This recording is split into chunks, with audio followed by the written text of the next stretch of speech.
This came from radio host Shan Shariff, who works for the same Dallas station that has Jerry Jones on twice a week during the season.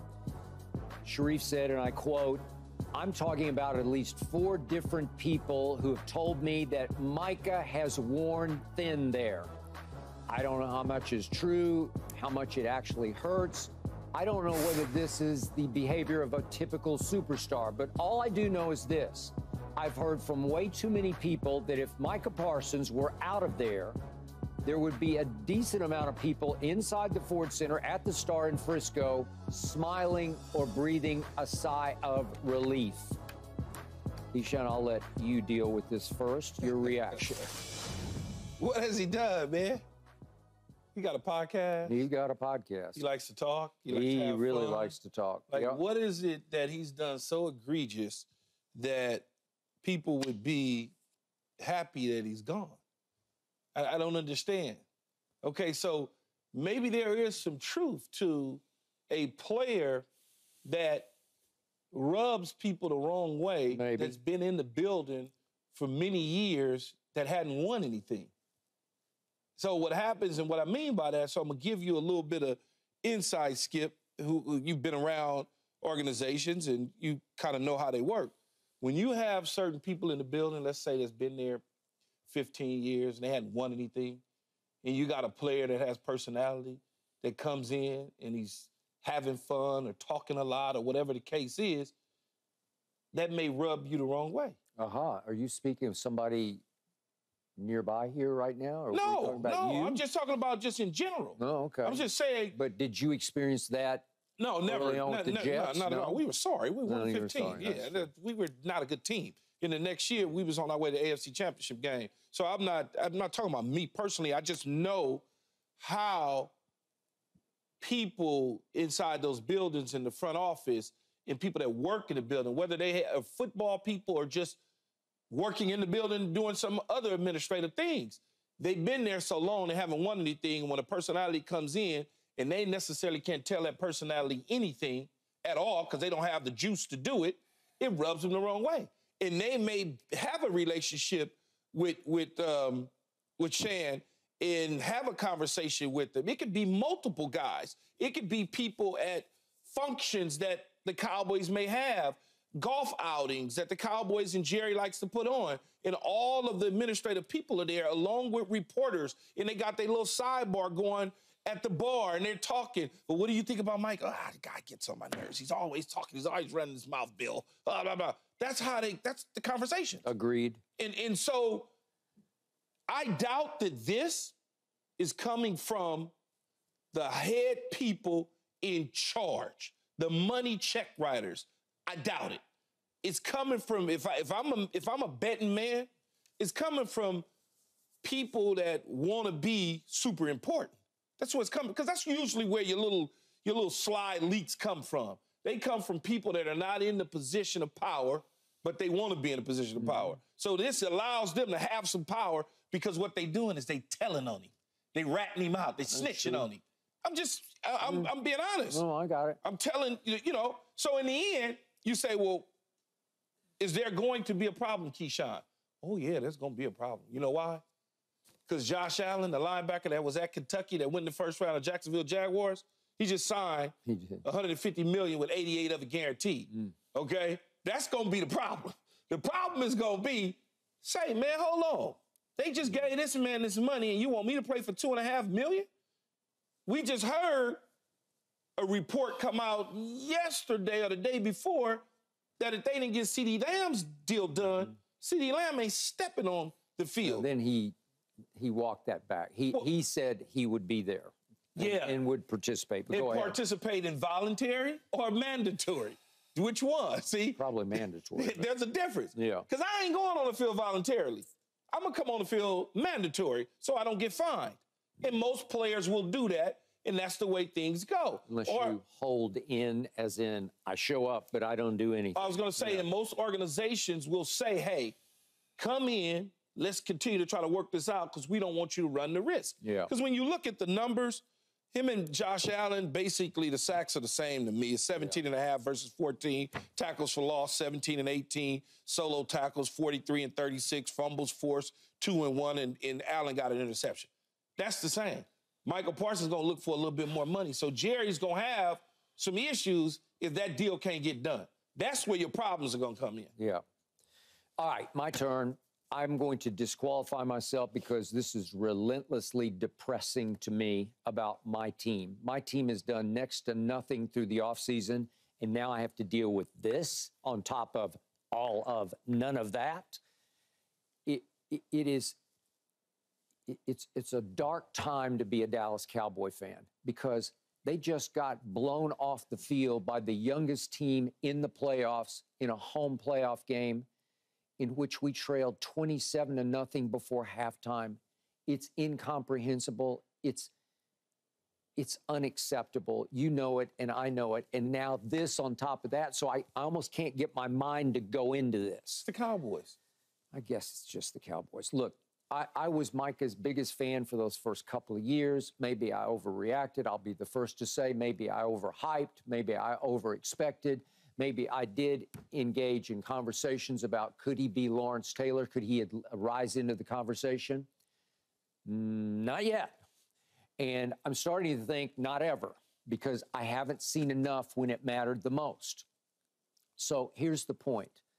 Why did Micah Parsons fall into Dallas's lap with the 12th overall pick? What was the pre-draft knock on Micah Parsons? He didn't play his junior year. I understand, because the COVID year. Yeah, he sat out. Okay, but the book on him at Penn State was he was difficult to coach. That's all I heard before the draft, difficult to coach.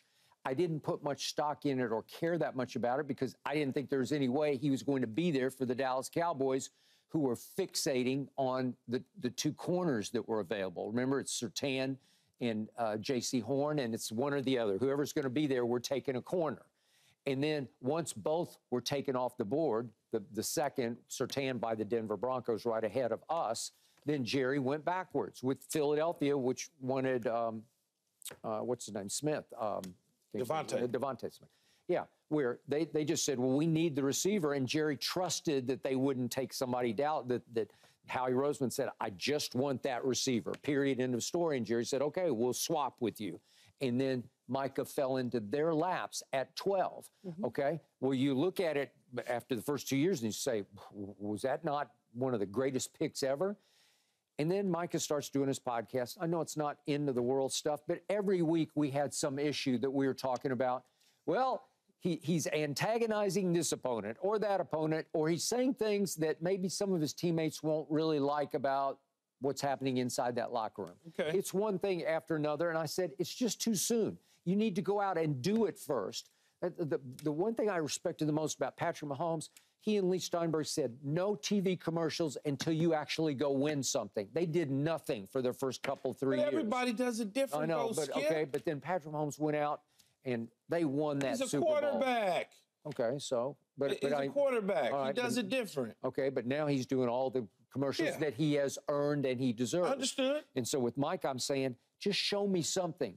He had the worst pass rushing stats of his career against Green Bay in that home playoff loss. That's not showing me anything. Look, there have been games in his career that he has disappeared in. Okay, yeah. But you can't tell me his production for the 4 years that he's been a Dallas Cowboy. No, he's very good. That he wasn't worth the 12th pick in the draft. I got it. He has been very good, but I can't say he's been great because you got to show it to me in the big playoff games. We haven't seen it. You got to take it home for me down the stretch. And you know and I know, you've brought it up to me before, the last 4 or 5 games of each of the last 2 seasons, he has faded. It's in part because he's not a big physical player. He doesn't carry the most weight. He said he put on 10 pounds of muscle going into the season last year. Well, you know what happens over 17 games. It just gets worn off you. And those 350-pound tackles are just beating on you and just hammering away. And after a while, you just get worn down. And then I had to watch Micah go to the celebrity all-star basketball game and dominate. What did he score, 42 or whatever it was? He shouldn't have played. And beat his chest after the game. Look at me. I'm the MVP of the all-star game. And I'm like, to play bad move. Yeah, could you at least be the defensive player of the year in the National Football League? I'll take that. I don't need you to be the MVP of this celebrity I understand game. your feelings as a fan about Micah Parsons, and this is the same thing I'm saying about whoever it was that decided to, or several people, according to the article, that have spoke on him being a pain in the rear end. Look, players are going to be. Let me tell you something. Let me tell you. I've written 3 books on the Dallas Cowboys, and I spent seasons inside the dynasty teams of the 90s. Who are my best sources? Assistant coaches, scouts, trainer, PR people, for that matter. Okay, so if he talked to 4 people, it could be any one of those. Any of those people. That's what I said. It ain't the people that got to write the checks. No. That's for damn sure. Although every once in a while it could come from on high. Every once in a while. I'm never going to say that it will not come from upstairs. But in this case, I don't think it comes up from I'm with upstairs. you on this one. It comes from those that want to be able to win a championship in the worst way, and him being a young man getting on their nerves to the point where they just tired of it. Hey, listen. If my team had beaten Green Bay as it should have, and then beaten Detroit at home as I thought it would, and had gone to San Francisco and at least played a respectable game against the 49ers, even if they lost, this story wouldn't come out, because there wouldn't be that catastrophic feeling inside the organization of, oh my God, what just happened to us where you're doing this? You're starting to say, somebody's got to pay for this. Somebody's got to be blamed for this. Well, how about our defensive, quote unquote, player of the year candidate, and a guy who wants to be paid the most money of any defensive player ever. And he's going to get paid that. You should move him then. Yeah. Won't y'all move him? I'm just saying. Won't you trade him to but this is the one where I don't want to trade him, but it's just disappointing to me. It's depressing to me that he hasn't lived up to what I thought he was going to be, or what a lot of people thought. But that's your fault. Well, I don't know if it's my fault. It's your fault because your expectations are too high in a short order of time. Okay, but who wouldn't after what we saw the first 2 years? But he's been consistent. Well, he's been consistently fading at the end of the year. He's been consistent at doing the same thing since he came in the league. What's changed? You decided in year 1 that, oh, my God. Year 2, oh, my God. Oh, year 3, he'll be better than year 2. Yeah. Well, he faded. I mean, you guys decided that. Y'all the ones that sat up here and said, following all these old analysts and all these dudes at these networks running with instant evaluator. Oh, he's going to be the next Lawrence Taylor. Like, what are you talking about? It took Lawrence Taylor 17, 18 years, a body of work, or however long it was. I was there. Okay, it took him forever. He became Lawrence Taylor overnight, but he consistently throughout his career was a difference maker where they didn't run at him. They were scared of him. They set the line to him, all of those sort of things. Sure. They found 56 wherever he was at. Yep. Y'all immediately jumped on this and made Micah Parsons something that he hadn't arrived to yet. This is what happens in sports media. They do it all the time. Oh, he's the next. He's going to be the next. Like, the dude played like a handful of games. I know, but Keyshawn's called being a fan, too. Yeah, but slow down. Okay. This is what I was trying to tell you since I joined your show. I'll tell you what my eyes told me right away, that Micah Parsons is quicker and faster than Lawrence Taylor ever thought about being, but that's not all that goes into playing that position. That's very true. Okay? Because Lawrence Taylor was a man's man. And to your point, nobody even wanted to run in that direction. They were scared of Lawrence Taylor. Were they? Look what he did to Joe Theismann on Monday Night Football. They were literally scared of him. They were scared of Reggie White. Yeah. They were scared of Charles Haley. Dallas was not scared of Reggie White, but go ahead. I'm talking about the league. Yeah, I ain't talking about one team. Yeah, I understand. That you guys had a hell of an offensive line and knew how to neutralize it. We neutralized I'm talking about the entire league. Charles but what Haley, happens, the league was scared of him because they couldn't block him. This happens every single year in sports. The first thing that happens is a guy has a good year. And y'all go crazy. Yeah. Y'all go, oh, this guy's going to be the greatest. It's like, well, wait a minute, man. Well, you getting ready to put this dude in Canton before he even gets to play in a Hall of Fame game. Okay, but out of one side of your mouth, you say that. Now, out of the next side of your mouth, you say, he's going to be and he deserves to be the highest paid defensive player ever. Yes, because he's young. And he's next in line. Well, what do you see? And that is the way it is. Can he be great? Can he be all-time great? He has the makings of being one of the best to ever do it. You got to coach him out of it. You got to put him in the right positions. The other players have got to show up. All of those things is true, Skip. Okay? It ain't just Micah Parsons. He's got 4 or 5 other guys on the defensive line at the linebacker position that's got to do their jobs for him to be able to free up and do their job. Okay. What gets revealed over time, over 3 or 4 years, in the end, is football character. It's what I call being a cold-blooded football killer. Do you have that in you? Obviously, at the highest level, Lawrence Taylor had that. At the highest level, trust me, Charles Haley had that. Yes. These guys are, these are bad you-know-whats, right? Yeah. And I'm not seeing that yet in Micah because that's the final piece to the puzzle. I see the explosion. I see the quickness. In the offseason, I see the speed because he'll line up against cornerbacks in the offseason and run 40s against them and beat them. This is going on his 4th year in the National Football League. This is going on his 4th. This isn't his 4th. Yeah. His 4th starts in September. Yeah, but listen, I was all there. I need you to do. After 2 years of Lawrence Taylor, I said, hey. Your first year, I need you to know how to get to the damn stadium. Yeah. Your second year, I need you to show me you can play professional football. He's exceeded both of those years. Yeah. Your third year, I need you to be a bona fide Pro Bowl type player. He's exceeded all those 3 years. Yeah. Now, in that 4th and that 5th and that 6th year, I need you to be something totally different where every single time we step on the field, they're going to say, uh-oh. Okay, I understand. But what did C.J. Stroud show you last year? You're going to take that to your bank? That's an outlier. Okay. C.J. Stroud is this an outlier or not? C.J. Stroud this year may tinker down his legs, Skip. We don't know. We don't think so. Well, what did Puka Nacua show you last year? I saw Aaron Donald said the other day, he is going to be all-time great because he will sustain this. Well, and that may be the case. Yeah. And then again, Puka may flame out. Okay, well, which is it?